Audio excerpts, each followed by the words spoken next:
Hi, Garden Club. I'm Christy, and today I'm going to make 3 recipes for you. The first recipe that I'd like for you to try at home are these delicious donuts.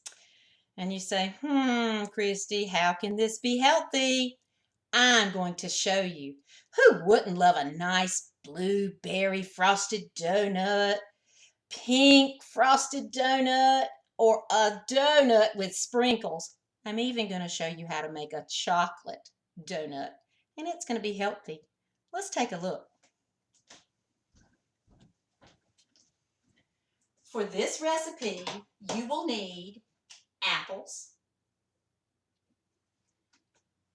12 ounces or a block and a half of cream cheese, some chocolate chips, honey, sprinkles, a little bit of food coloring, and some nice fresh fruit that you might have gotten from the garden, like these blueberries. Here is how you make the donuts. I'm using a slicer, but if you have Mom's help, you can definitely use a knife. I'm going to take a nice, round, beautiful apple. I'm going to make a slice. My slices are about 1/4 inch thick. And you see you have this right here. I'm going to take a little biscuit cutter, but you could definitely use the top of a drink bottle or anything. What we want to do is to cut that seed center from our apple to make it look more like a donut. And voila! Now we have what looks like a donut. A plain old apple donut, though. We're going to make it better. I guess my dogs don't like donuts. All right. First thing we're going to try is chocolate donut. You're going to take your cream cheese, and it's at room temperature. If you get it out of the refrigerator, it's going to be very hard to mix. And then I took in my microwave. It took about a minute, and I melted 1/2 cup chocolate chips.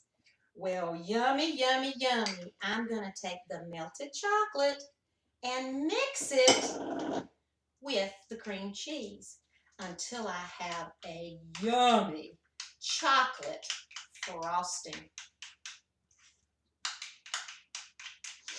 Oh, it smells so good.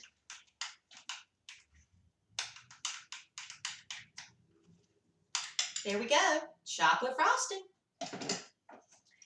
In the next 3 ounces of cream cheese, 4 ounces of cream cheese, I'm going to add a little honey to give it a little sweetness.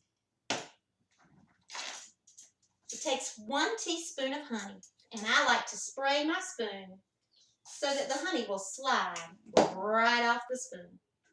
How about some nice, hot mini pizzas for lunch today?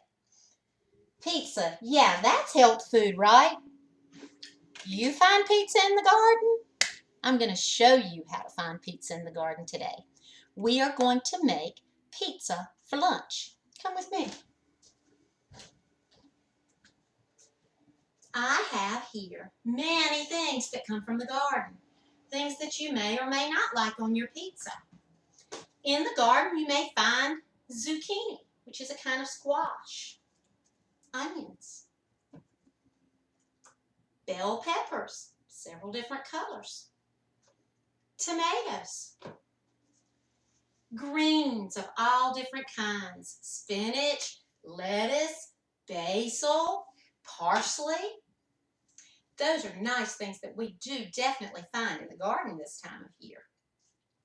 Today, we are going to make pizza from the garden. The way that we plan to do that is with bell peppers as a crust.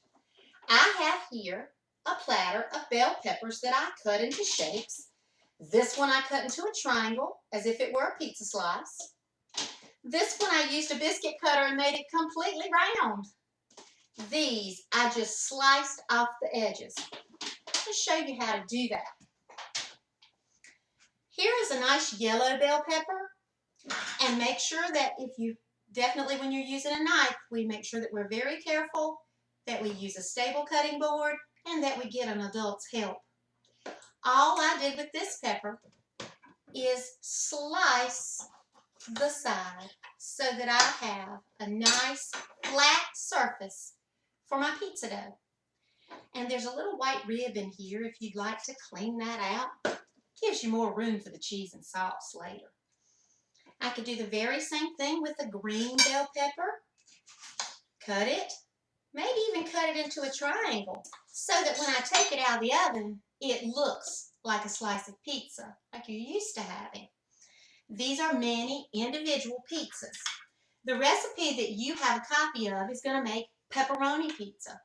I'm going to show you how to make the pepperoni pizza, but also some variations of that pizza, depending on what kind of pizza is your favorite. All right, so you know that instead of a bread or dough crust, we're going to have a pepper crust. I know it's a vegetable, but try it. You might like it. We're going to take, just as if this were pizza dough, and we're going to put olive oil on the dough, about a tablespoon. So I'm going to take some olive oil, and here's a tablespoon measure, and I'm going to drizzle it all over our bell peppers. Now, bell peppers are sweet peppers. They're not hot. We're also going to put some salt and pepper. Season them up really well. That way maybe we'll forget that they're bell peppers if we don't enjoy them usually. All right, so I have some salt and pepper on my slices. And now we're going to think about what a normal pizza has. Normally, you take, and I'd love if we had time for you to make your own pizza sauce. But today I just have a plain old jar of pizza sauce. It's just a tomato sauce. And I'm going to put it on each pepper slice.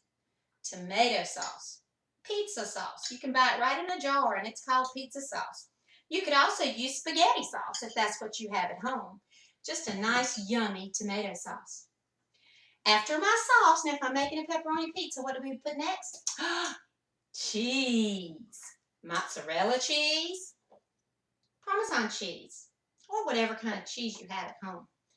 So I'm going to sprinkle mozzarella cheese all over my peppers with the sauce. A little bit of Parmesan cheese, grated. And then I have mini pepperonis. You can buy them at the store. They're so cute and teeny tiny little. And we're going to put those on the pizza as well. Now, I told you I'd tell you some variations. That's a pepperoni pizza. But what if you like ham and pineapple pizza? Well, guess what? Ham, pineapple. What if you like hamburger pizza or sausage pizza? Sausage on top of that cheese? Hamburger on top of that cheese? What if you like taco pizza? Well, that's simple. A little salsa, some cheddar cheese, some taco meat. What if you're a healthy person and you like tomato basil pizza? Here's some little small pieces of tomato and some basil. What if you like nice, healthy greens? Here you go. There are your little mini pizzas. See them? All right, I'm going to come put them in the oven. See if I can give you a good look at them. Don't they look so yummy? Woo! I'm going to put them in the oven at 350 degrees until they're brown and bubbly, just like a pizza. And here is a pepperoni pizza that I made earlier. Doesn't it look delicious? I hope you'll try it. Just to let you know, there are other variations. I used a tomato slice as the crust on this pizza, and I used a zucchini slice as a crust on this pizza. Those vegetables are hiding very well under that sauce and cheese and yummy meat. I hope you enjoy vegetable pizza. Raise your hand if you like chocolate. Sorry, I can't see you. I know a lot of you like chocolate. I'm going to show you how to make your own brownies at home, and they're going to be healthy, delicious, and they're only 3 ingredients. I hope you enjoy.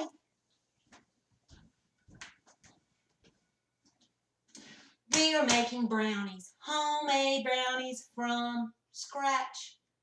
It's very simple. First thing you need to do is preheat your oven to 350 degrees. Then you need a 9 by 9 inch square pan, which you would bake in, anything you have at home. And I'm going to use just a little bit of vegetable spray to make sure that after I put my brownies in, they'll come out delicious. I love chocolate and I love brownies. But until recently, I had never made brownies from scratch.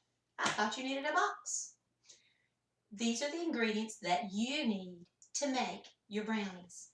You need 1/2 cup of all-purpose flour, 2 eggs, and a jar of Nutella. Nutella is a chocolate hazelnut spread that you find in the peanut butter aisle. There are no peanuts in it. The nuts in it are hazelnuts, and there's a little bit of cocoa in it, and it makes it so rich and chocolatey. That's all you need. You don't even need a fancy mixer. You just need a bowl and a spoon. I'm going to put my flour in, my eggs, and the entire jar of Nutella.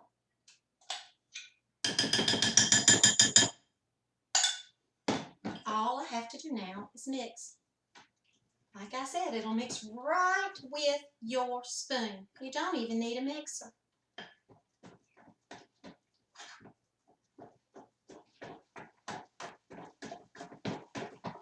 Okay, it's coming together. I don't know, maybe about 50 stirs. And you'll end up with this yummy looking batter. Can you see that? Oh, rich and chocolatey and thick. Now, I'd love to taste it right now, but we usually don't want to taste anything with raw eggs, so we need to be patient. Here's our pan. Our oven is preheated to 350.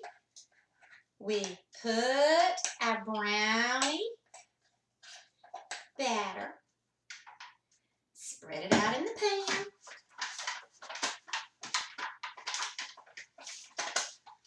Okay, so now we have our brownie batter in the pan. We're going to put it in our 350-degree oven for about 15 minutes.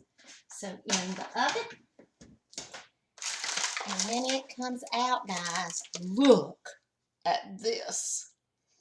I've cut 3 out of here to show you some ways to top your brownies and make them even more delicious. This is 3-ingredient brownie. I'm going to come over here and show you some ways to make it a little more garden friendly. I have 3 brownies that I cut from this pan. Here's one. Now, of course, you put a little chocolate chips on it. That would be good. But one thing we could also do is a little Cool Whip or whipped cream and some nice fresh berries. I know that at the garden there are blueberry and blackberry bushes. I don't think that they grow strawberries in the Pine Tops garden, but we all know that strawberries are definitely in season during the springtime. So now I have this nice brownie with some fruit. That would make a delicious dessert. I hope you enjoy 3-ingredient brownies.